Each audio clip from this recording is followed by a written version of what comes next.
மாண்புமிகு தமிழ்நாடு முதலமைச்சர் அவர்களே, மாண்புமிகு அமைச்சர் பெருமக்களே, மாண்புமிகு அவை முன்னவர் அவர்களே, மாண்புமிகு பேரவை துணைத் தலைவர் அவர்களே, மாண்புமிகு அரசு தலைமை கொறடா மற்றும் சட்டமன்ற கட்சி தலைவர்கள் உள்ளிட்ட மாண்புமிகு உறுப்பினர்களே, உங்கள் அனைவருக்கும் என்னுடைய நெஞ்சார்ந்த வணக்கத்தையும் அன்பு மிகுந்த வரவேற்பையும் நான் மகிழ்ச்சியுடன் முதற்கண் தெரிவித்துக் கொள்கிறேன். தற்போது அமைக்கப்பட்டுள்ள 17வது சட்டமன்ற பேரவைக்கு புதிதாக 146 சட்டமன்ற உறுப்பினர்கள் தேர்ந்தெடுக்கப்பட்டுள்ளனர். மிக முக்கியமாக எக்காலத்திலும் இல்லாத அளவிற்கு இப்பேரவையில் இளைஞர்கள் அதிகமாக இடம்பெற்றுள்ளீர்கள். எதிர்காலம் எப்படி இருக்க வேண்டும் என்பதை இறைவன் அருளால் தீர்மானித்து அதை நிறைவேற்றி காட்டுகிற இடத்தில் இருக்கிற மாண்புமிகு முதல்வர் அவர்களால் மட்டும்தான் இது சாத்தியமானது. பேரவையில் நடந்து கொள்ளும் முறை, நடவடிக்கைகளில் எப்படி பங்கு கொள்வது, எதை பேசுவது, எதை பேசக்கூடாது, என்ன பேசினால் அவையிலும் பாராட்டப் பெறுவீர்கள், வெளியிலும் பாராட்டப்படுவீர்கள் என்பதையும், எதை பேசினால் மக்கள் உங்களை எந்த கோணத்திலே பார்ப்பார்கள் என்பதையும் முறையான பயிற்சியின் மூலமாக காலை 10:30 மணிக்கு தொடங்கி மாலை 5:30 மணி வரை அந்த பயிற்சி உங்களுக்கெல்லாம் அளிக்கப்பட இருக்கிறது. இதன் அவசியத்தை உணர்ந்து இந்த புத்தாக்க பயிற்சிக்கு அனுமதி அளித்துள்ள மாண்புமிகு முதலமைச்சர் அவர்களுக்கு என்னுடைய நன்றிகளை நான் முதற்கண் தெரிவித்துக் கொள்கிறேன். மாண்புமிகு உறுப்பினர்களே, ஒரு புது யுகம் பிறந்திருக்கிறது, ஒரு மாற்றம் பிறந்திருக்கிறது. மக்களுக்கு ஏற்றம் தருகிற ஒரு நல்லரசு அமைந்திருக்கிறது என்கிற நம்பிக்கையின் வெளிப்பாடு அன்றாடம் இன்றைக்கு மக்கள் மத்தியிலே நிரம்பி வருவதை நாம் காண்கின்றோம். ஏனென்றால் செல்லும் இடமெல்லாம் அது வெல்லும் இடம்தான், நான் செல்லுகிற இடமெல்லாம் வெல்லும் இடம்தான் என்பதை தேர்தல் களத்தில் நிரூபித்து காட்டினார் நம்முடைய முதலமைச்சர். வெல்வார் வீழ்த்துவார் இல்லாத ஒரு மாபெரும் சக்தியாக இன்றைக்கு தமிழ்நாட்டில் அவர் வளர்ந்து கொண்டிருக்கிறார்கள். வியப்பால் விழிகளை உயர்த்தி இந்திய திருநாடே இவரா இவரா இப்படி என்று போற்றி பாராட்டுகிற சூழ்நிலைகள் எல்லாம் இன்றைக்கு தமிழ்நாட்டில் உருவாகி கொண்டிருக்கிறது. நான் திண்ணமாக சொல்லுவேன், இந்த மாடல் அரசு விஜய் மாடல் அரசு, இந்த மாடல் அரசு முதலமைச்சர் விஜய் மாடல் அரசு என்று நான் சொல்லுவேன். காரணம், தமிழ்நாட்டை எதிர்காலத்தில் அமைதி பூங்காவாக வைத்து கொள்ள வேண்டும் என்பதிலும் தமிழ்நாட்டு மக்கள் ஜாதி மத இன மொழிக்கு அப்பாற்பட்டு எல்லோரையும் அரவணைக்கிற கரங்கள் எங்கே என்று தேடினோமே, அந்த அன்பு கரங்கள், அரவணைக்கும் கரங்கள், கண்ணீரை துடைக்கும் கரங்கள் எங்களுடைய அருமை அண்ணா விஜயின் கரத்தில் இருக்கிறது என்று நாட்டு மக்கள் அத்தனை பேரும் குடும்பத்திலே ஒருவராக உங்களை பார்த்ததன் விளைவுதான் இந்த மாபெரும் வெற்றியின் அடையாளம் என்று நான் கருதுகின்றேன்.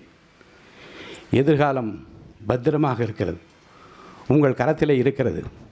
மக்களுக்கு நம்பிக்கை பிறந்திருக்கிறது. ஏனென்றால் என்ன ஆகுமோ, எப்படி நடக்குமோ என்று கதையிடை கிடந்த அந்த மக்களுக்கு ஒரு புன்னகையாலே மாற்றத்தை ஏற்படுத்த முடியும் என்பதை நிரூபித்து காட்டியிருக்கிற மாபெரும் தலைவர் நீங்கள். தமிழக அரசியல் வரலாற்றில் ஒரு மாபெரும் வெற்றியை பெற்றது மட்டுமல்ல, வெற்றியை சட்டமன்றத்திலே நிரூபித்து காட்டுவதன் மூலமாக நாட்டு மக்களுக்கு உணர்த்தினீர்கள். நான் பேசாமல் ஒரு அமைதி புரட்சியை செய்வேன், அந்த புரட்சி மக்களுக்கு ஏற்றத்தையும் மாற்றத்தையும் தரும் என்று நிரூபித்து காட்டினீர்கள். இன்றும் நம்முடைய மாண்புமிகு சட்டப்பேரவை உறுப்பினர்களுக்கு முறையான பயிற்சி அளிப்பதன் மூலமாக வரலாற்று சிறப்புமிக்க ஒரு அவை இது. நூற்றாண்டுகளை கடந்து இந்திய துணைக்கண்டத்திற்கு பல வழிகாட்டுதல்களை தந்திருக்கிற ஒரு சபை இது. இந்த சபையின் மூலமாக நிறைவேற்றப்பட்ட தீர்மானங்களும் சட்டங்களும் இந்திய துணைக்கண்டத்தினுடைய பல சட்டசபைகளுக்கு முன்மாதிரியாக இருந்திருக்கிறது. இந்திய துணைக்கண்டம் வியந்து போற்றி பாராட்டி கொண்டிருக்கிற பல திட்டங்களை இந்த தமிழகம் தந்திருக்கிறது. அந்த வரலாற்றை விரல் நுனியிலே வைத்திருக்கிறவர் நீங்கள். அதிகமாக பேச மாட்டீர்கள், ஆனால் செவிமடுத்து சொல்ல வந்தவர்கள் யார் என்பதையும், செய்ய வேண்டிய பணி என்பதையும் இறைவன் அருளால் உடனே செய்து முடிக்கிற ஆற்றல் உங்களிடம் மட்டும்தான் இருக்கிறது என்பதை தமிழ்நாட்டு மக்கள் இந்த 40 நாட்களிலே உணர்ந்திருப்பார்கள். இந்த அவையின் மாண்பினை போற்றி காப்பது அரசின் கடமை. எதிர்க்கட்சிகளுக்கு அந்த கடமை பெரிதாக இருக்கிறது. வரும் நாட்களில் சட்டப்பேரவையில் நீங்கள் எப்படி நடந்து கொள்ள வேண்டும், எதிர்க்கட்சியாக இருந்தாலும் சரி, ஆளுங்கட்சியாக, அனைவரையும் அழைத்திருக்கிறோம். எல்லோரும் வாருங்கள் என்று அழைப்பு விடுத்திருக்கிறோம். ஏற்கனவே இருந்தவர்களுக்கும் அது தேவை, புதிதாக வந்தவர்களுக்கும் அது தேவை. அந்த தேவை உணர்ந்துதான் 2 நாட்களும் இந்த சிறப்பு பயிற்சி முகாமை மாண்புமிகு முதல்வர் தன்னுடைய திருக்கரத்தாலே குத்துவிளக்கேற்றி துவக்கி வைத்திருக்கிறார்கள். என்னுடைய நினைவுகளெல்லாம் 80ஆம் ஆண்டு சட்டமன்ற பேரவைக்குள் நுழைந்தபோது கன்னி பேச்சிலே யாரும் குறுக்கிட மாட்டார்கள். நம்முடைய மாண்புமிகு உறுப்பினர்கள் முதலில் எழுந்து பேசுகிற போது அது முதல் பேச்சாக இருந்தால் கன்னி பேச்சு என்று குறிப்பிடுவோம். அதில் குறுக்கிடக்கூடாது. நான் புதியவன். வந்தவுடனே முதல் பேச்சிலே சொன்னேன், ஊரெல்லாம் அண்ணா சிலை வைக்கிறோம், எங்கு பார்த்தாலும் அண்ணா அண்ணா என்று அண்ணா சிலை வைக்கிறோம், ஒரு 10-15 செலவாகிறது. அந்த 10-15 ஒரு தீப்பெட்டி தொழிற்சாலை, அந்த இடத்துல ஒரு மெழுகுவத்தி தொழிற்சாலை என்று அண்ணா பெயரில் ஏன் தொழிலகங்களை தொடங்கக்கூடாது சிலைக்கு பதிலாக என்று பேசிவிட்டேன். அனைத்து இந்திய அண்ணா திராவிட முன்னேற்ற கழகத்தின் அடித்தளமே அண்ணா தானே, அண்ணா சிலை வைக்கக்கூடாது என்று ஒருவர் பேசுவதா என்று சபையில் சலசலப்பு ஏற்பட்டாலும் கன்னி பேச்சு என்ற காரணத்தில் யாரும் குறுக்கிடவில்லை. மாலையிலே புரட்சி தலைவர் சொல்லி சொல்லுகிறார்கள். அவர் சொன்னார், அண்ணா சிலையும் வையுங்கள், தொழிற்சாலைகள் ஏற்படுத்துங்கள் என்று சொல்லியிருக்கலாம். ஆனாலும் கூட அவர் சொல்வதில் எவ்வளவு பெரிய நியாயம் இருக்கிறது என்பதை பாருங்கள். எதிர்காலத்தில் நம்முடைய இளைஞர்கள், நம்மவர்கள் தொழில் தொடங்க வேண்டும், அனைவருக்கும் வேலை கிடைக்க வேண்டும் என்கின்ற அந்த கோணத்தில் அவர் பேசியதாக எடுத்துக்கொள்ளலாம் என்று அவர் சொன்னார். இதை நான் சொல்வதற்கு காரணம், புதிய கோணத்திலே உங்கள் உள்ளத்தில் என்ன தோன்றுகிறதோ தயங்காமல் சொல்லுங்கள். ஏனென்றால் நாட்டு மக்கள் நம்மிடமிருந்து நிறைய எதிர்பார்க்கிறார்கள். வாக்களித்த பெருமக்கள் கொஞ்சத்தில் இல்லை, கிள்ளி கொடுங்கள் என்று நாம் கேட்டால் அள்ளி கொடுத்து விட்டார்கள். அவருக்காக அள்ளி கொடுத்திருக்க அந்த வாக்கினுடைய மதிப்பு என்ன என்றால், நீங்கள் என்ன செய்ய எனக்காக என்ன செய்ய போகின்ற நாடை எதிர்பார்த்து கொண்டிருக்கிறது. இந்த அவையின் மூலமாக நீங்கள் ஒலிக்கிற குரல் தான் இந்த அரசுக்கும் தமிழ்நாட்டு மக்களுக்கும் பெருமை சேர்க்கிற ஒரு குரலாக இருக்கும். அந்த வகையில் தயங்காமல் சொல்லுங்கள், எதை எப்படி சொல்ல வேண்டும், எதை சொல்ல வேண்டும், எதை சொல்லக்கூடாது என்று பயிற்றுவிப்பதற்காக பல வல்லுநர்கள் இங்கே வந்திருக்கிறார்கள். அடுத்தடுத்து அவை முன்னவரும் மற்றவர்களெல்லாம் பேச இருக்கின்றார்கள். இன்னொரு குறிப்பை நான் சொல்லுவது பொருத்தம் என்று கருதுகின்றேன். சட்டப்பேரவையில் சபாநாயகர் ஆசனத்தில் போய் உட்கார்ந்து ஆர்ப்பாட்டம் செய்தவர்களும் இருக்கிறார்கள். சபையை நடத்த விடாமல் பல்வேறு காலகட்டங்களிலே சிரமம் கொடுத்தவர்களும் சிக்கலை ஏற்படுத்தியவர்களும் இருக்கின்றார்கள். அந்த வரலாற்றையெல்லாம் நீங்கள் நூலகத்தில் சென்று படிக்க வேண்டும் என்று கேட்டுக்கொள்கிறேன். பழைய வரலாற்றை நீங்கள் புரட்டி பார்க்க வேண்டும். நூலகங்களுக்கு செல்கிற பழக்கத்தை மாண்புமிகு உறுப்பினர்கள் ஏற்படுத்தி கொள்ள வேண்டும். ஏனென்றால் முன்னாலே அண்ணா என்ன பேசினார், பெருந்தலைவர் காமராஜர் என்ன பேசினார், பெருந்தலைவர் கக்கன் என்ன பேசினார், கம்யூனிஸ்ட் தலைவர்கள் என்ன பேசினார்கள் என்ற அந்த குறிப்பையெல்லாம் நூலகத்தில் சென்று நீங்கள் படிக்க வேண்டும். அப்படி படிப்பதன் மூலமாக கண்ணியமாக, கௌரவமாக நாட்டு மக்கள் விரும்புகிற உரையை நீங்கள் தயார் செய்து கொள்ள முடியும்.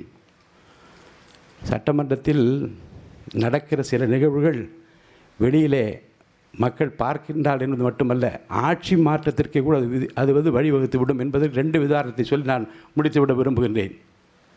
உங்களுக்கெல்லாம் நினைவிருக்கும் 72ஆம் ஆண்டு அனைத்து இந்திய அண்ணா திராவிட முன்னேற்ற கழகம் துவங்கப்பட்ட போது புரட்சித் தலைவர் எம்ஜிஆருக்கு எதிராக சட்டமன்றத்தில் என்ன நடந்தது என்பதையும், அந்த வரலாற்று சிறப்புமிக்க நினைவிலே கொள்ளத்தக்க விரும்பத்தகாத அந்த நிகழ்வுகளிலே புரட்சித் தலைவர் எம்ஜிஆரை பற்றி மக்கள் மத்தியிலே அந்த கொண்டிருந்த அந்த அபிப்பிராயம், அந்த ஒப்பீனியன் எப்படியெல்லாம் மாற்றப்பட்டு இவர்தான் வர வேண்டும் என்று முடிவெடுப்பதற்கு சட்டசபை சம்பவங்களே காரணமாக அமைந்தது என்பதை நாட்டு மக்கள் அறிவார்கள். அதே போன்று தான் 89ஆம் ஆண்டு பட்ஜெட் உரையை படிப்பதற்காக முத்தமிழறிஞர் கலைஞர் அவர்கள் எழுந்தபோது புரட்சித் தலைவர் அம்மா அவர்களுக்கும் இடையே நடந்த சர்ச்சைக்குரிய பேச்சுகளும், அவை குறிப்பில் நீக்கப்பட்டதும், சர்ச்சைக்குரிய பேச்சுக்கு பிறகு அவர்கள் தாக்கப்பட்டதாக வந்த செய்திகளும், இருவரும் தாக்கப்பட்டதாக வந்த செய்திகளும் அவை குறிப்பில் இன்னமும் நீங்காமல் இருக்கிறது. அந்த நிகழ்வுக்கு பிறகு தமிழ்நாட்டு அரசியலில் என்ன நடந்தது என்பதை உன்னித்து பாருங்கள். ஒரு நிகழ்வு, ஒரு சம்பவம் ஒரு மிகப்பெரிய மாற்றத்தை ஒரு கட்சிக்கு எதிராக திருப்பியதையும், ஒரு கட்சி ஆட்சிக்கு வருவதற்கு துணை புரிந்ததையும் அந்த சட்டமன்ற ஒரு நிகழ்ச்சி தான் ஏற்படுத்தியது என்பதை நான் நினைவில் வைத்திருக்கிறேன். அதே போன்று தான் பின்னாளிலே பல எதிர்க்கட்சிகள் தாங்கள் ஆற்ற வேண்டிய பணிகளை விடுத்துவிட்டு வேறு கோணங்களிலே தங்கள் திசை திருப்பி கொண்ட காரணத்தினாலே அந்த கட்சிகளுக்கு பொதுமக்கள் மத்தியில் ஏற்பட்ட இழப்புகளுக்கும் கூட இந்த சட்டமன்ற பேரவையுடைய நடவடிக்கைகள் காரணமாக இருந்தது என்பதையும் நான் அறிந்திருக்கிறேன். உங்களை பொறுத்த வரைக்கும் சார்ந்திருப்பது அனைத்து கட்சிகளை சேர்ந்தவர்கள் அழைத்திருக்கிறோம். எல்லோரும் வந்திருப்பீர்கள் என்று நான் நம்புகின்றேன். உங்கள் கட்சியினுடைய கொள்கை கோட்பாடு நிலைநிறுத்தப்பட வேண்டும் என்றால், அரசு கொண்டிருக்கிற கொள்கைகள் திட்டங்கள் நிறைவேற வேண்டுமென்றால், சபையினுடைய கண்ணியத்தையும் கௌரவத்தையும் காப்பாற்ற வேண்டிய மிகப்பெரிய பொறுப்பும் கடமையும் உங்களுக்குத்தான் இருக்கிறது. உங்களைத்தான் இந்த நாடு எதிர்பார்க்கிறது. இந்த நாடு நிறைவேற்றுகிற இந்த அவை நிறைவேற்றுகிற சட்டங்கள் தான் எதிர்காலத்தை தீர்மானிக்கப் போகிறது. நம்மை பொறுத்த வரைக்கும் நாம் நம்முடைய முதல்வர் கையிலே பத்திரமாக இருக்கிறோம். நம்மை பொறுத்த வரைக்கும் நம்மை, இந்த அவையை, நாட்டை அவர்கள் கையிலே இறைவன் ஒப்படைத்திருக்கிறார். நாம் பத்திரமாக இருக்கின்றோம். அமைதி பூங்காவாக தமிழ்நாட்டை பார்த்து கொள்கிற பொறுப்பில் அவர் இருக்கிறார். அவர் எப்போதும் சொல்லுவார், கான்ஃபிடண்ட்டாக இருங்கள் என்று சொல்வார்கள். நாம் கான்ஃபிடண்ட்டாக இருக்கிறோம் என்றால் அதற்கு காரணம் அவர் தந்திருக்கிற அந்த புன்னையோடு சொல்லியிருக்கிற வார்த்தைகள் தான் என்று சொல்லி அவரை நான் வருக வருக வருக என்று வரவேற்கின்றேன். வழிகாட்டுங்கள். உங்கள் வழி இந்த அவை நடப்பதற்கு, நாட்டு மக்களுக்கு நல்லது செய்வதற்கு இந்த அவை உறுப்பில் அத்தனை பேரும் காத்திருக்கிறோம் என்று சொல்லி அவரை வரவேற்று மாண்புமிகு அமைச்சர் பெருமக்களையும், முன்னவரையும், துணைத் தலைவரையும், கொறடாவையும் மற்றும் அனைத்து மாண்புமிகு உறுப்பினரையும் வருக வருக என்று சிரம் தாழ்த்தி வரவேற்று அமைகின்றேன். நன்றி, வணக்கம். இனி செல்லும் இடமெல்லாம் செய்தி. தந்தி டிவியின் வாட்ஸ்அப் சேனலை ஃபாலோ பண்ணினா செல்ல இருக்கும் இடமெல்லாம் செய்தி. இதோ QR கோட், இப்பவே ஸ்கேன் பண்ணுங்க, ஃபாலோ பண்ணுங்க.